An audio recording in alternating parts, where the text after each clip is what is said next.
friends, welcome to Madras சமையல். இன்னைக்கு நம்ம மெட்ராஸ் சமையல்ல ரவை வச்சு நல்ல சூப்பரான ஒரு ஸ்வீட் பண்ண போறோம். இதுக்குள்ள வந்து நம்ம பால்கோவாலாம் ஸ்டஃப் பண்ணி பண்றதுனால அது சாப்பிடும்போது நல்ல சாஃப்ட்டா நல்ல ஜூஸியா இருக்கும். இப்போ இது பண்றதுக்கு ஃபர்ஸ்ட் வந்து நம்ம பால்கோவா ரெடி பண்ணிடலாம். அதுக்கு நான் இன்னைக்கு வந்து 2 கப் தண்ணி சேர்க்காத கெட்டியான பால் எடுத்துர்க்கேன். இது வந்து 1/2 லிட்டர் பால். அதை வந்து ஒரு பேன்ல மாத்திட்டு பால் நல்லா குறைஞ்சு வரட்டும். இப்போ பார்த்தோம் அப்படின்னா பால் வந்து ஓரளவுக்கு இந்த மாதிரி குறைஞ்சி வந்திருக்கு. இப்போ இந்த ஸ்டேஜில் இனிப்புக்காக 2 டேபிள் ஸ்பூன் சர்க்கரை சேர்த்துக்கோங்க. நம்ம வந்து சர்க்கரை பாகும் சேர்ப்போம், அதனால வந்து கொஞ்சம் குறைவாக போதும். சேர்த்துட்டு இந்த மறுபடியும் வந்து கொஞ்சம் கெட்டியாகட்டும். இப்போ பார்த்தோம் அப்படின்னா ஓரளவுக்கு எல்லாமே சேர்ந்து இந்த ஸ்டேஜ் வந்திருக்கு. இதை விட ரொம்ப கெட்டியாகணும்னு அவசியம் இல்லை, ஏன்னா ஆறுனதுக்கப்புறம் இன்னும் கொஞ்சம் கெட்டியாகும், அதனால இந்த ஸ்டேஜ் போதும். இப்போ இந்த ஸ்டேஜில் நம்ம ஸ்டவ் ஆஃப் பண்ணிவிட்டு இதை வந்து மாற்றி வச்சிடலாம். நம்ம வந்து பால்கோவா ரெடி பண்ணிட்டு இருக்கும்போதே சைடில் வந்து ரவையை பிசைஞ்சு வச்சிடலாம். நான் வந்து ஒரு கோர்வையாக இருக்கிறதுக்காக ஸ்டெப் பை ஸ்டெப்பாக பண்ணுறேன். இப்போ வந்து நம்ம வந்து ரவையை வந்து கலந்து வைக்கணும். அதுக்கு நான் இன்றைக்கி வந்து 1 கப் ரவை எடுத்திருக்கேன். அதுக்கப்புறமா 1 டேபிள் ஸ்பூன் அளவுக்கு எண்ணெய், இது கூடவே 2 டேபிள் ஸ்பூன் அளவுக்கு தயிர், ரொம்ப புளிப்பு இல்லாத தயிர், கூடவே 1 சிட்டிகை உப்பு, அதுக்கப்புறமா கொஞ்சம் கொஞ்சமாக தண்ணி சேர்த்து நம்ம வந்து கலந்து வச்சிடலாம். இதுக்கு வந்து ரொம்ப அதிகமாக தண்ணி தேவைப்படாது, நமக்கு வந்து ஒரு 3 டேபிள் ஸ்பூன் போல் தான் தண்ணி தேவைப்படும். ஃபஸ்ட்டு பார்க்குறதுக்கு வந்து எல்லாம் சேர்ந்து வராத மாதிரி தான் இருக்கும். நம்ம வந்து நான் மொத்தத்தில் 3 டேபிள் ஸ்பூன் தண்ணி சேர்த்துருக்கேன். எல்லாமே சேர்ந்து வந்துடும் கிட்டத்தட்ட. அப்படி தேவைப்பட்டால் மட்டும் எக்ஸ்ட்ரா தண்ணி லேசாக தெளிச்சுக்கோங்க, ரொம்ப அதிகமாக வேண்டாம்.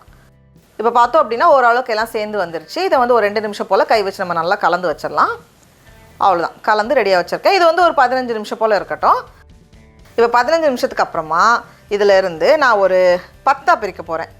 கொஞ்சம் மீடியம் சைஸில் நம்ம வந்து 10 பண்ணும்போது கரெக்டாக இருக்கும். இல்லை கொஞ்சம் கூட பெரிய சைஸ் வேணும்னா நம்ம 8ஆக பிரிச்சுக்கலாம். 10ஆக பிரிச்சுட்டு இதுலேருந்து 1 எடுத்துகிட்டு நம்ம வந்து விரிக்க போகிறோம். இந்த மாதிரி ஃபஸ்ட் வந்து ரவுண்டாக பால் மாதிரி பண்ணிவிட்டு விரிக்கும் போது அந்த சைடில் ஓரங்கள் வந்து கொஞ்சம் ஸ்மூத்தாக இருக்கும். அதனால் இந்த மாதிரி ரொம்ப மெல்லிஸாக இருக்கணும்னு அவசியம் இல்லை, ஓரளவுக்கு இருந்தால் போதும். இந்த மாதிரி எடுத்துகிட்டு இதுலேருந்து 1 ஸ்பூன் அந்த பால் கோவம் வந்து ஓரளவுக்கு நல்லா ஆறி இருக்கும். அந்த மாதிரி ஆறினதும் அதுலேருந்து 1 ஸ்பூன் எடுத்து வச்சுக்கோங்க. கொஞ்சம் ஸ்ப்ரெட் பண்ணுற மாதிரி தான் இருக்கும், ரொம்ப திக்காக பண்ணிட வேண்டாம். இந்த மாதிரி இதை வச்சுட்டு இந்த ஓரங்களில் வந்து தண்ணி தொட்டு நல்லா வச்சுட்டு அதுக்கப்புறமா நம்ம அழுத்தும் போது நமக்கு ஈஸியாக இருக்கும். பாருங்கள், இப்போ இதை வந்து அப்படியே ஃபோல்ட் பண்ணிட வேண்டியதான். 2ஆக ஃபோல்ட் பண்ணிட்டோம் அப்படின்னா சூப்பராக நம்ம வந்து ஈஸியாக ரெடி பண்ணிடலாம். இப்போ அடுத்தது நம்ம வந்து சர்க்கரை பாகு பண்ண போகிறோம்.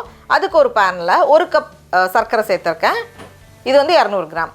இது கூடவே ஒரு 1/2 கப் போல் தண்ணி, அதுக்கப்புறமா வாசனைக்காக 3லேருந்து 4 ஏலக்காய் நல்லா தட்டி சேர்த்துக்கோங்க. சேர்த்துட்டு இந்த சர்க்கரை பாகு வந்து ஒரு சிறு கம்பி பதம் வரணும்.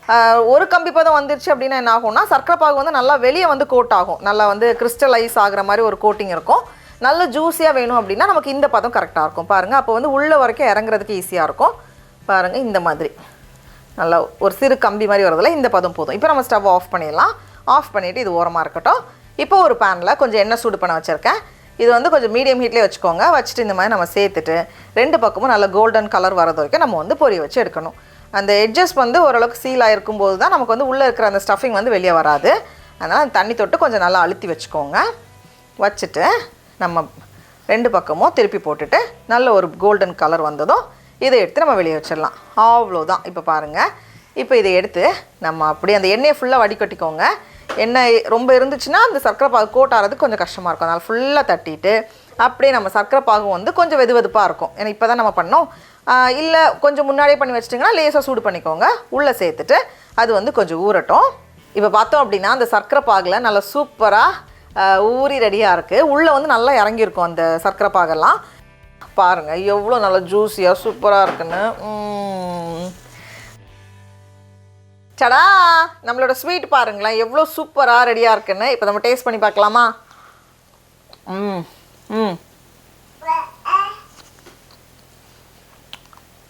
நல்லாக்கா?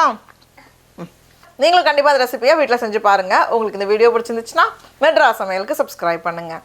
நாவின் சுவையரம்புகள் மலரட்டும்.